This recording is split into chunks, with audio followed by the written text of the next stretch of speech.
say? I didn't stutter. I said, pop your titty out his mouth and stop babying him. We as New York Giant fans deserve a hell of a lot better. This is Tim's New York Giant Trade Talk. Powered by Online Big Blue LLC. Want to talk about the 17-7 loss at home to the Bengals. The 31st ranked defense of the Bengals. And it's one of those things that you look at this and you look at the totality of the game, and some people are going to say, well, you can't just blame Daniel Jones for this loss. Yeah, I can, because he's the fucking starting quarterback. I am tired of this preschool offense. Is it the fact that Dable truly has no confidence in Daniel Jones' ability? Is it always going to have to be 4 yards and a cloud of dust on the pass? I had to hear last week how without Malik Neighbors, Daniel Jones excelled and we did all these things. Well, his passing stats, again, are pitiful against the 31st ranked defense in the NFL. You have to score. You could talk about the missed field goals. You could talk about the missed opportunities, but you have to score points. How many times have we said this? You drive for show, you putt for dough. The game is not just played within the 20s. You're 22 of 41 for 200 yards and you average 5 yards of passing play. If that's a run, if you're running, those are great statistics, but this is our quarterback. These are the people this is the guy that is supposed to be matriculating the ball down the field and getting us in position to score, not to kick field goals. Tyrone Tracy last week was the god. Today, he's 17 for 50, 17 carries for 50 yards, 2.9. He had the touchdown, but he's 17 carries for 50 yards against the 31st ranked defense in the league. We get overexcited about one game. We get overexcited about one play, and I think it's because of the fact that we've just reached a crescendo that everything that's ever done that's a little bit good, we over-exemplify. Butch Woolfolk, back in '83, had, I think it was 154 yards on a 43 carry, 153 yards on 43 carries. I think it was 43. I don't remember the exact number. But at that point in time, back in 1983, it was the most carries ever in a single game in the NFL. He had 857 yards the rest of the season. So one game did not make, even though Butch Woolfolk was a not number one overall pick, it was a first round pick for the Giants, offensive rookie of the year, didn't mean that one game in 83 was going to be his, that was a sample size of his entire career. It wasn't. It was a moment in time. We've talked about it before. It was a snapshot in time. I'm not saying Tyrone Tracy is going to suck. I'm not saying that, but you can't anoint someone for having one good game. Same thing with Daniel Jones. He has 3 average games in a row, and we think he's the Messiah. Then he comes home, 22, 41, 205, 5 yards. And people are going to say, well, what about that 58-yard pass to bomb the Slayton that got called back on a penalty? Well, you know what? It doesn't count because it was called a penalty. Yeah, ineligible man downfield to Andrew Thomas. We're going to get into the Andrew Thomas thing too, because there are things that this coaching staff does that just befuddles me. That just makes me cringe. And you got to give a shout out to the defense, though. They only gave up 17 points to Joe Burrows. They did have to give up that big ass 47-yard run. How do you give up a 47-yard run to Joe Burrows? But they held Joe Burrows 18 of 28, 208. He was sacked 4 times. He didn't throw for any touchdowns. So you got to give the defense credit. They held Jamar Chase only 5 catches for 72. He only had that 30. He had that one that was, I think it was 33 yards. Same with T. Higgins. He had 7 catches for 77 yards, 11. He only longest game was 24. So the defense did their job. You got to give big credit and big props to Shane Bowen. Tyler Nubin had a nice game. Brian Burns stepped it up with the absence of Kayvon Thibodeau. I mean, so you got to give this crew. I mean, this defensive crew has been playing above and beyond. Same with the offensive line. You got to give the offensive line props. Daniel Jones only sacked 2 times. How, though, in the name that is all is holy, do you continue to run out Andrew Thomas in that fourth quarter when you know he's hurt? When you can see that Andrew Thomas is in pain? Since his start of his career, Andrew Thomas has had 2 ankle surgeries. But you continuously run him out there, and now he had an x-ray after the game, and now the x-ray didn't look great, so they're sending him for an MRI. How do you do that? And I love it. He allowed 2 sacks, including one on the final drive, but it was already 17-7. But he was fighting through it. I'm fighting through it. This guy had 2 ankle surgeries early on in his career. And I believe, what was he missed 6 or 7? Was it 7 games last season due to the hamstring? Really? Now, I know the Giants have played the same offensive lineman since the start of the season, which is great because it builds up continuity. But it's one of those things that your star Pro Bowl, all-pro left tackle has an ankle injury or has some type of injury, but you keep rolling his ass out there in the fourth quarter. And a game that was pretty much already determined. Why? Good teams take the chances that they're given and convert. They do. Jones is now 1 for 15 under the bright lights of prime time. He had that god-awful first quarter interception. I mean, I don't know what the hell he was thinking. They were only trailing, 10-7? And of course, on that 4th down pass to Slayton, come on, we know what he did on that 4th down pass to Slayton. It's Daniel Jones, Captain Red Stripe Man. It looked like DJ Turner knew exactly what was going to happen.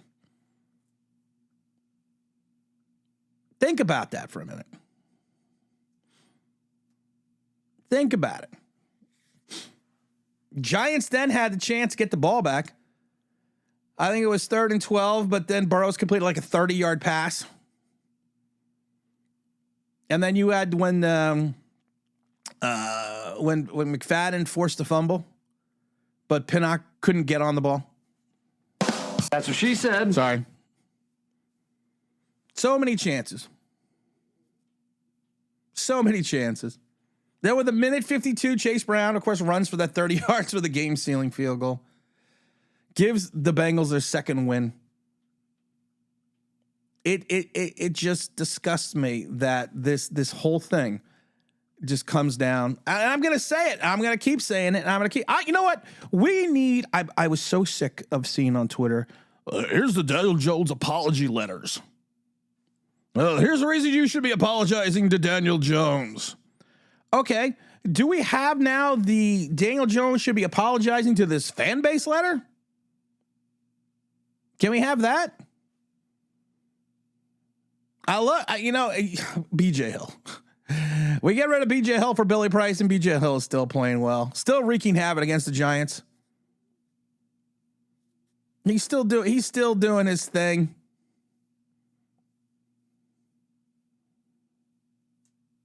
It's just, you got to score. That's it. You got to score points. You cannot put up 7. And I don't care about the missed fucking field goals. You have to score when you get into the red zone. You have to get to the red zone. And that's the problem. Half the time, we can't even get into the red zone. And he botches play after play after play. And just puts the ball in the most vicarious situations that you can do. Daniel Jones isn't. It's just frustrating. It's frustrating as a season ticket holder. It's frustrating as a fan. It's frustrating as someone that goes to all these games. It's terrible. You want a quarterback that you can ride to the playoffs. Sorry.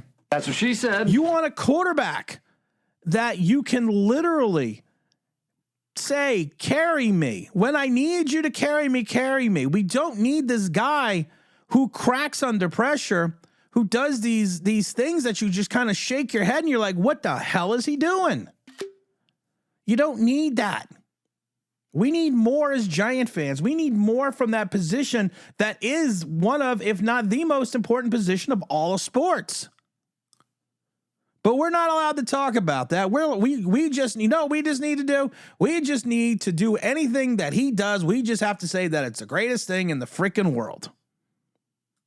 When you watch someone like Spencer Rattler at one point in time, it seemed like he was having a better game than Daniel Jones. Now the wheels fell off the bus on that, but the wheels fall off on the bus on Daniel Jones all the time.